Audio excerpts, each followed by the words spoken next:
Nation India channel में आपका हार्दिक स्वागत है। और आज हैं हम जीबी पंत अस्पताल के अंदर, गुरु गोविंद पंत अस्पताल के अंदर, और यहाँ पर all India SC/ST worker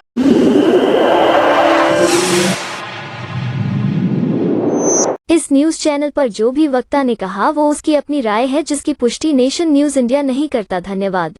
association ने बाबा साहब की जयंती को बड़े धूमधाम से मनाया और यहाँ पर मुख्य अतिथि के रूप में डायरेक्टर, समाज सेवी और सभी डॉक्टर्स लोगों ने यहाँ बड़े धूमधाम से मनाया। और आप इन शख्सियत को देख रहे हैं, ये पवन वर्मा जी बड़े जिद्दी हैं।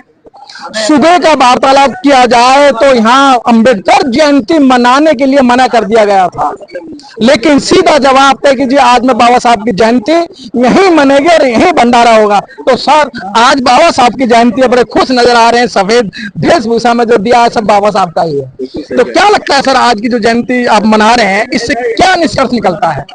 सबसे पहले तो मैं सभी जो भी हमारे मुख्य अतिथि आए उन सबका मैं हार्दिक स्वागत करना चाहता हूं। बाबा साहब भीमराव अंबेडकर जी की आज हमने 134वीं जन्म जयंती उत्सव मनाया और इसमें मैं प्रशासन का भी मैं सहयोग मानता हूं इसमें, क्योंकि सुबह थोड़ी सी अड़चन आई थी हमारे इस प्रोग्राम में, जैसे आपने बताया। अभी मैंने नहीं बताया सर, जो विश्व सूत्रों से ज्ञात हुआ है, तो आप विश्वसनीय सूत्रों से पता चला, ये बिल्कुल सही बात है जी। लेकिन इसमें हम गए तो इसमें मैं हार्दिक अपना आभार व्यक्त करना चाहता हूं अपने निदेशक डॉक्टर अनिल अग्रवाल जी का।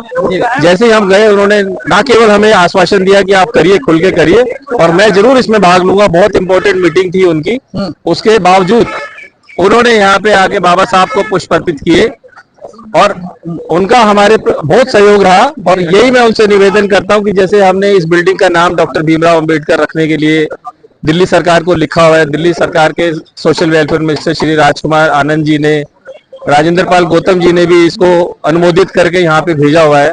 तो मैं निदेशक महोदय से यही निवेदन करता हूँ कि उसको यहाँ से अप्रूव करके और नेमिंग कमेटी को भेजा जाए और ये बाबा साहब के प्रति हम सबके लिए एक सच्ची श्रद्धांजलि होगी बाबा साहब के प्रति कि हम जिस ब्लॉक का नाम नहीं है उस ब्लॉक का नाम हम डॉक्टर भीमराव अंबेडकर ब्लॉक रखें। पवन जी, आप ब्लॉक का नाम डॉक्टर अंबेडकर के नाम से रखवाना चाहते हैं, लेकिन सर यहाँ तो अस्पताल के अंदर जातिवाद बड़े पैमाने पर है।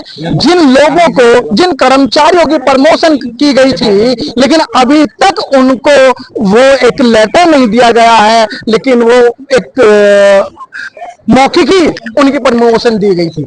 नहीं, उस पर भी हमारी डायरेक्टर प्रशासन से बात हो रही है, डायरेक्टर महोदय से, तो उन्होंने हमें आश्वासन दिलाया है कि ये जो कुछ एक आउटसोर्स से मतलब भरने का एक प्रोविजन होता है तो उसके लिए सचिवालय गई हुई, जैसे ही वो सचिवालय से फाइल आएगी तो उन्होंने हमें आश्वासन दिलाया कि उसको मैं 1 महीने में कर दूंगा।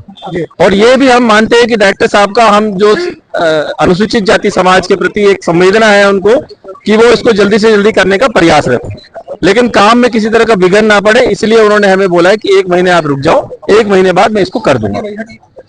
सर, आज बाबा साहब की जो जयंती मना रहे हैं आप, सर बाबा साहब के बारे में कोई ऐसे क्षण बताइएगा जो बाबा साहब ने जो समाज को आगे बढ़ाने के लिए काम किया। बाबा साहब का तो प्रत्येक क्षण में मानता हूं कि समाज को आगे करने का काम था, लेकिन जो हम लोग क्या होते हैं, हम जो बनते जब ऑफिसर्स बन जाते हैं तो हम सोचते हैं कि हम बैकफुट पे हो जाते हैं जी। तो लेकिन मैं समाज के उन जो ऑफिसर, जो उच्च वर्ग वाले जो वर्ग है, उससे भी निवेदन करता हूं कि आप इससे ना घबराएं, क्योंकि समाज, मैं SC हूं तो मैं SC रहूंगा, लेकिन मैं अपने आप से छुपा सकता हूं, लेकिन समाज से, बाहर के लोगों से नहीं छुपा सकता।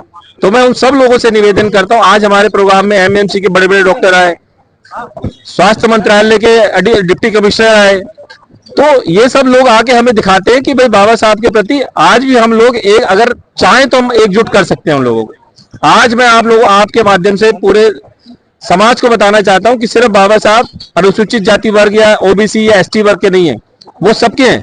और इस जो प्रोग्राम में, इसमें जो भी जीबी पंत अस्पताल के सभी कर्मचारियों ने, सभी समाज के कर्मचारियों ने आके दिखा दिया कि बाबा साहब सिर्फ अनुसूचित जाति वर्ग के नहीं है, पूरे सर्व समाज के हैं। जी, बहुत बहुत धन्यवाद सर आप। Thank you. मुकेश जी, क्या लगता है कि बाबा साहब ने अपने 4 बच्चों की कुर्बानी दी, बिगड़ दवाई के कारण अपनी पत्नी को भी गंवाया, लेकिन बाबा साहब को जानते तो हैं, लेकिन बाबा साहब की मान नहीं रहे, क्या कारण है? सर, उसमें कारण ये है कि अभी जागरूकता बंदे हो नहीं पाए लोग सारे। जागरूकता करने के लिए हम लोग अभियान चला रहे हैं और जागरूकता लोग हो रहे हैं धीरे धीरे, क्योंकि उन्होंने तो कुर्बानी दे दी, कर दिया साबित कि भाई हम जो है, हमने बच्चे कुर्बानी दिया आपके लिए, लेकिन हमें अपनी कुर्बानी जो दी है उन्होंने, हम उसका एक मोल तो बना सकें कि भाई इन्होंने कुर्बानी दी हमारे, हम आगे बढ़ाएं उस चीज को कि भैया हमारे समाधान है। जितना भी हमारे कुछ लोग हमें छोटा बताते हैं, हम उनको बराबर में लाएं, कैसे करें, तो उसकी चाल हम चला रहे हैं। तो हमने शुरुआत की है, तो हम अपने ST से करना चाहता हूँ कि भाई जैसे हम कर रहे हैं हमारे और भी लोग आगे जुड़े। सर, देश को आजाद हुआ 75-76 साल हो गए जी। लेकिन आज भी मूछ रखने पे मार दिया जाता है, जूते में पानी पिलाया जाता है, सिर पर टोपी नहीं रखने देते। आप कह रहे हैं कि हम आगे बढ़ रहे हैं। सर वो ऐसा ऐसे कहीं पर अभी रह गया है तो वहां भी हम लोग आगे बढ़ा रहे हैं काम को, ठीक है, और कहीं हो चुका है, तो इसलिए धीरे धीरे बढ़े, एकदम तो कुछ नहीं हो पाएगा।